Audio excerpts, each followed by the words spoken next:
Gagawa tayo ng tortang alimasag. Ito yung alimasag na aking hinimay. Gagamit tayo rito ng leeks or sibuyas na mura para magkaroon naman ng konting lasa, di ba? Yun lang ang ating ipapakain ngayon kay Fabio. Yung sa akin, yung natirang munggo. Yun ang aking kakainin. Kung wala kang leeks, pwede naman sibuyas ha. Kasi si Fabio mahilig sa leeks. Kaya ito ang ilalagay ko. Yan, ihahalo natin siya dito sa hinimay kong alimasag. O, tignan mo. Ganyan lang kasimple. Siyempre, para maging torta yan, kailangan natin ng 2 itlog.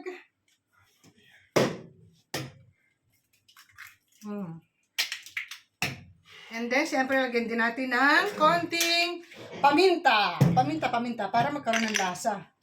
Magpapasarap din to. Yes, konti lang. To taste. Siguro, ang asin hindi ko nalalagyan dahil alam niyo naman ang alimasag. Medyo ano siya, maalat na. Yung mismong natural taste niya ang magpapasarap na dito sa ating torta. Alam niyo kung saan ko siya ilalagay. Watch mo siya. Watch mo, guys. Napakasimple lang, di ba? Sarap. Nagtabi tayo ng 2 shells. Shells ng alimasag. Dito ko siya ipapalaman and then ipiprito natin. O, di ba? Ganyan lang ang gagawin natin pag totorta ng alimasag na hinimay. Kung wala naman kayong shell, pwede naman direct na sa kawali, torta. Inartehan ko lang para magandang tignan. Oh. Yan, nahalo ko na siya. And then sa kawali, ito ang kawali natin. Buksan natin. Siyempre, ang apoy, dahil kung walang apoy, hindi tayo makakapagluto. O, diba? Kukuha tayo dito ng olive oil. Siyempre, olive oil lagi. Olive oil is the best. Maganda talaga sa health ang olive oil. Promise. O, itabi. Hintay lang natin uminit ng kaunti. And then, ating ipalaman dito sa shells itong ating minix na. Uy, sarap. Alimasag.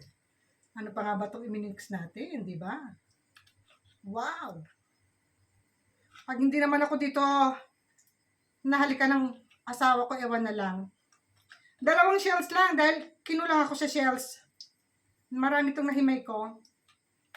Yung iba ito, torta ko na lang direct. Wala nang shells. O, diba? Ganyan lang siya. O, nakita mo yan? Kung di mo nakita, titigan mo. O, ayan! And then, itataob natin siya dito sa kawali. O, hinaan natin yung apoy. Baka bigla namang masunog para maluto yung pinakaloob niya. Okay, guys? Sundan mo itong ating ginagawa, ha? Okay. O, naitaob ko na siya. And then, lagyan pa natin itong pangalawang shells na aking sinave. Sayang, hindi ako nakapag-save ng 3. Akala ko kasi 2, okay na, yung pala hindi. So, okay lang yan. Pwede naman nating torta diretso na sa kawali nang wala ng mga shells. Pwede naman yan. Kakain din naman eh. Yung shells naman, di makakain. Decoration lang yung shells ko, guys.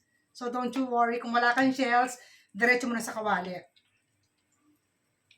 O, nakita mo naman yung sinahog ko, di ba? Paminta lang at saka leeks. Wala kang leeks, sibuyas. Tatarin mo lang ng pinong-pino. Hindi ko na nilagyan ng asin dahil yung alimasag mismo is malinamnam na. So, ayan. Okay. Ang dami pa niya natira. Ito, torta ko na lang siya. Yung sa akin, sabi ko, ang kakainin ko is natirang munggo. Parang ang trip kong lagyan ng pansit. Ano sa palagay mo? Gawin kaya natin ng paraan para maiba naman. Gusto ko kasing kumain ng pansit. Halika, magbaba tayo ng pansit. Ito yung pansit ko, oh. Kukula tayo ng konti. Dahil ako lang naman ang kakain eh. So, magbababad tayo ng pansit sa tubig para lumambot agad. Itong portion lang na to, siguro kasya na sa akin. Ibababad natin sa tubig para medyo lumambot-lambot na rin siya.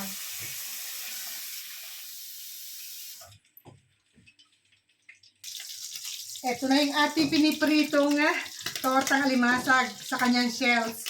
At ito naman yung natira nating munggo. Lalagyan ko ng pansit. Yung pansit, pinalalambutan natin. So, ganyan lang ang style. Nire-recycle ko lang din, syempre, para naman hindi masayang ang pagkain. Bawal magsayang. Mahal lang ngayon ang bilihin, guys. Nilagay ko na rin yung natirang tortang alimasag, kahit walang shells. Sabay na rin siya maluluto. Yan, masarap din yan. Design lang naman yung shells ko. Ang kinakain naman yung laman, di ba? Yung loob. So, wag na nating artihan. Pwede na yan. Hintayin na natin. Hindi ko nilakasan apoy. Hinay-hinay lang. Para yung siguradong luto yung nasa loob ng shells.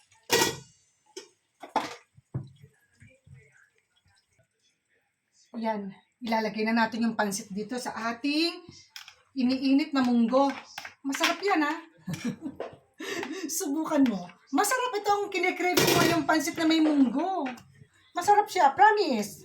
Ay, tapos yung ating pa namang munggo, merong hipon at saka limasag. Hindi ba naman sasarap yan? Ewan na lang, di ba? Oh.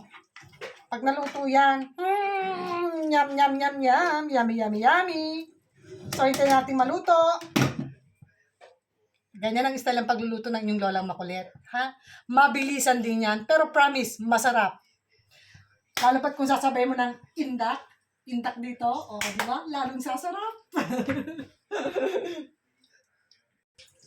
Actually guys, tinanghali talaga ako ng pagluluto ngayon. Nasa labas kami, pero habang nasa labas kami, iniisip ko na kung ano ang lulutuin ko pag uwi. So ito ang napag-isipan kong gawin para sa kanya at saka para sa akin.